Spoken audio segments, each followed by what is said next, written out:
आवाज आ रही है मैम? नमस्कार। हाँ, हाँ नमस्कार, मेरी आवाज आ रही है? आ रही हाँ, आ मैम। रही। हाँ।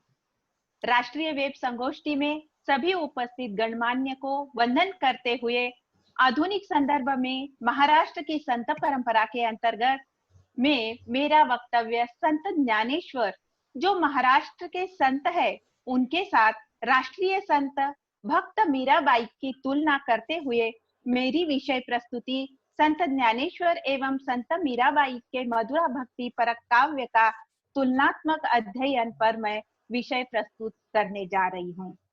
संत रामदास पुण्यतिथि पर श्रद्धा सहित नमन करते हुए संत ज्ञानेश्वर एवं संत मीराबाई ये दोनों भी कवि एक विशिष्ट सामाजिक स्थिति में दिखाई देते हैं। यह समय संप्रदाय के परमोत्कर्ष का समय है। इसके साथ साथ व्यक्ति जीवन पर समाज की सर्वांगीण अधिसत्ता का भी यह समय है। भारतीय भक्ति धारा ने संतों को आध्यात्मिक स्वातंत्र तो दिया, परंतु उनके लौकिक जीवन पर समाज की पकड़ दिखाई देती है। विविध रूढ़ी, श्रद्धा, अंधश्रद्धा, रीति रिवाज, संदेह एवं संकेत आदि के माध्यम से भारतीय मध्ययुगीन समाज पुरुष अपने व्यक्ति जीवन की पकड़ मजबूत करता था, यह स्पष्ट होता है। इसका परिणाम संत एवं तत्कालीन समाज इनमें संघर्ष या विरोध निर्माण होने में हुआ। भक्ति भावना की आड़ में आने वाले सभी विक्षेप संत ज्ञानेश्वर एवं मीराबाई जैसे मनस्वी संतों को पीड़ा पहुंचाना संभव था।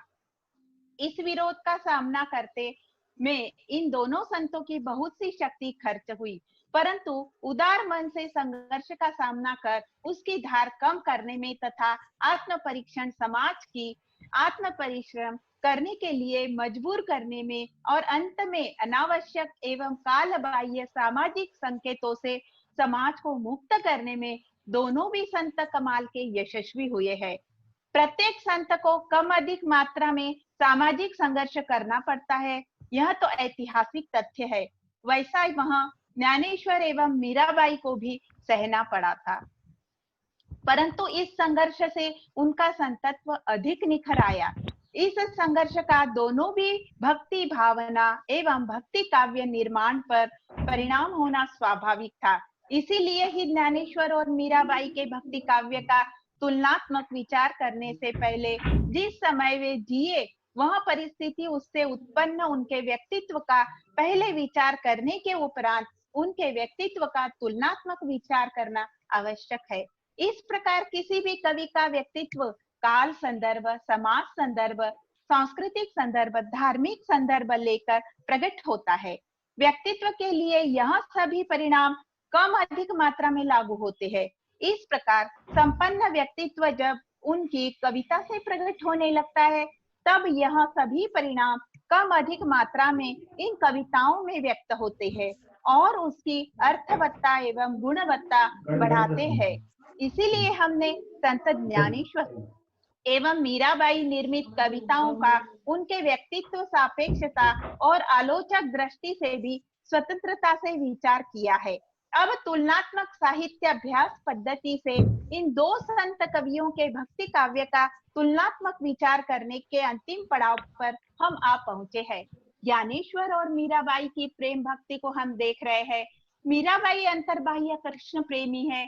उनकी कृष्ण प्रेम साधना बाल्यावस्था से शुरू होकर जीवन के अंतिम क्षेत्र तक निरंतर चलती रही।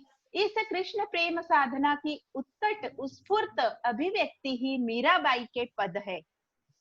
मीराबाई के कृष्ण स्मरण, पूजन, कीर्तन एवं गुण गायन की आवश्यकता से ये पद प्रकट हुए हैं। इसी कारण मीराबाई की काव्य साधना उनकी जीवन साधना ही साबित हुई, क्योंकि कृष्ण प्रेम से मीराबाई का जीवन लबालब भरा हुआ है। कृष्ण के बिना अन्य कोई भी विषय, आशय, व्यक्ति, घटना, प्रसंग, विचार, आचार या भाव मीराबाई के अंतर जीवन में प्रवेश ही नहीं कर सकता। अगर ऐसा हुआ तो श्री कृष्ण प्रीति का संदर्भ लेकर आता है। इसके उदाहरण के रूप में सास, ससुर, ननंद, देवर, लोकापवाद इनका उल्लेख मीराबाई अपनी कृष्ण प्रेम साधना में विक्षेप के रूप में ही करती है। खेली मासु हरि बिन रह्यो यन जाय, सास लड़े रे मेरी ननंद खिजावे, राण्या रहारी सार, पहरो भी राख्यो चौकी बिठारयो, ताला दियो जड़ाय। पूर्व जन्म की हमारी प्रीत पुरानी, सो क्यों छोड़ी जाए।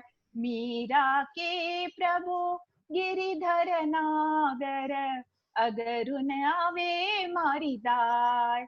हेली मासू हरि बिन रही यो न जाय। इस पुष्टि से ज्ञानेश्वर की कविता की ओर ध्यान देने पर सर्वप्रथम ध्यान खींचती है उनकी ज्ञानेश्वरी। ज्ञानेश्वर सर्वार्थ से ज्ञानदेव है। उनकी स्थायी भूमिका अद्वैतवादी ज्ञानी पुरुष की है। मात्र उनकी निर्गुणोपासना सभी पंथों का समन्वय साधने वाली और सगुण को निर्गुण विचार में स्थान देने वाली है। ज्ञानेश्वर की कृष्ण भक्तिमय अभंग रचना बहुसंख्य है। इससे ज्ञानेश्वर भाव जीवन के इन अवस्थाओं पर रमे हुए दिखाई देते हैं। मधुरा भक्ति से नटखट ज्ञानेश्वर की यह कविता स्फूर्त होते हुए भी अपनी विशिष्ट भूमिका लेकर ही प्रकट होती है। अनावर होते हुए भी भावना विवश नहीं होती। उसमें लौकिक जीवन चरित्र के तनाव, संदर्भ, घटना, प्रसंग का पूर्ण उद्घाटन होता है। इसीलिए ही मीराबाई की कविता लौकिक अलौकिक मिश्रित तो ज्ञानेश्वर की केवल अलौकिक लगती है। मात्र उसमें से सूक्ष्मता ध्यान में ले आवश्यक है। जीवन संघर्ष और प्रपंच मुक्तता को लेकर यह बात रखी गई है कि ज्ञानेश्वर जितने प्रपंच मुक्त है, उतनी ही मीराबाई भी प्रपंच मुक्त है। उनमें अंतर है उनके लौकिक जीवन का। मीराबाई मध्ययुगीन नारी है। बचपन में माता पिता के अधीन, विवाहोत्तर काल में पति या अन्य व्यक्तियों के अधीन रहने वाला जीवन मीराबाई का भाग्योदय है। स्वाभाविक ही कृष्ण भक्ति साधना के लिए उनको अनेक स्तर पर संघर्ष भी करना पड़ा। नारी, राजकुल स्त्री, राजस्त्रुषा, विधवा, कृष्ण भक्त के रूप में और साधु संतति में भक्ति साधना करने वाली स्त्री के रूप में भी मीराबाई का जीवन संघर्ष प्रधान रहा है। फिर भी मीराबाई उसका बड़े सामर्थ्य के साथ सामना करती है। प्रपंच मुक्त होना है तो प्रपंच संघर्ष अटल मानना पड़ता है। राणा जी माने या बदनामी लागे मीठी, कोई निंदो कोई बिंदो, मैं चलूंगी चाल पूठी, साकड़ली से रैया जन्म लिया, क्यों फिरू मैं अपूठी। सतसंगति मां ज्ञान सुने छी, दुरजन लोगाने दीठो, मीरा रो प्रभु गिरिधर नागर, दुरजन जले जागी थी। ज्ञानेश्वर की प्रपंच मुक्तता किसी अभिजात सिद्ध पुरुष की प्रपंच मुक्तता है। ज्ञानेश्वर का जीवन भी संघर्षमय है। उनको भी समाज का कठोर विरोध उपहास सहना पड़ा। मीराबाई के जीवन में उनके वैधव्य के बाद की अत्यंतिक कृष्ण प्रीति पारिवारिक एवं सामाजिक संघर्ष का कारण बनी, तो विट्ठ पंथ का संन्यास के बाद गृहस्थ जीवन ज्ञानेश्वर आदि के सामाजिक रोष का निमित्त बना। ज्ञानेश्वर पर समाज ने बहिष्कार डाला। प्रपंच ने ज्ञानेश्वर का त्याग किया तो मीराबाई के संबंध में मीराबाई ने ही व्यक्तिगत प्रपंच का एवं मर्यादित समाज का त्याग किया।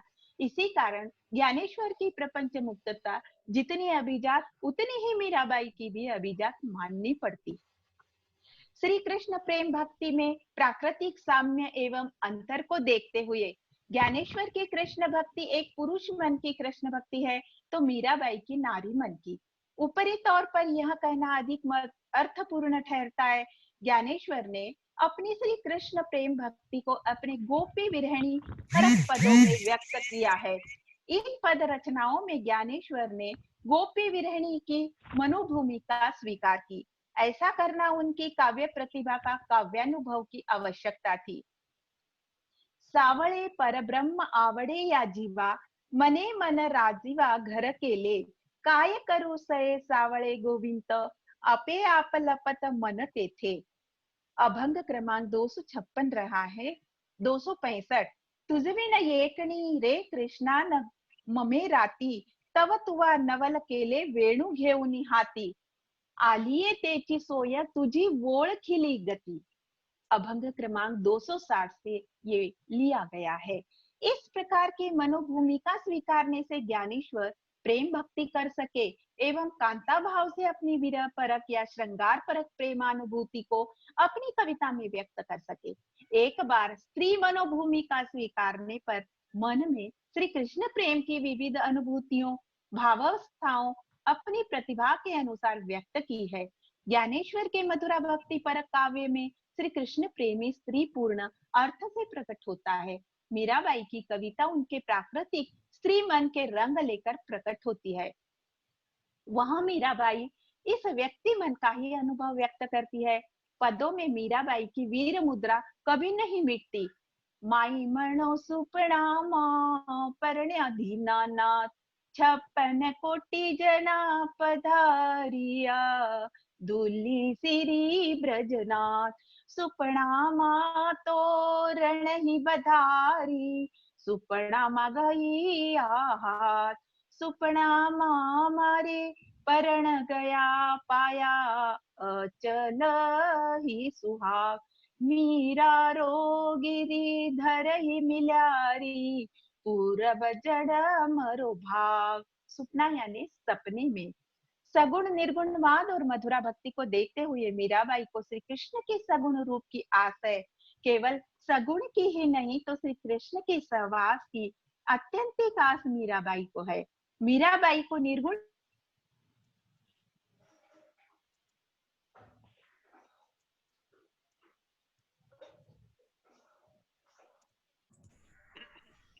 आवाज नहीं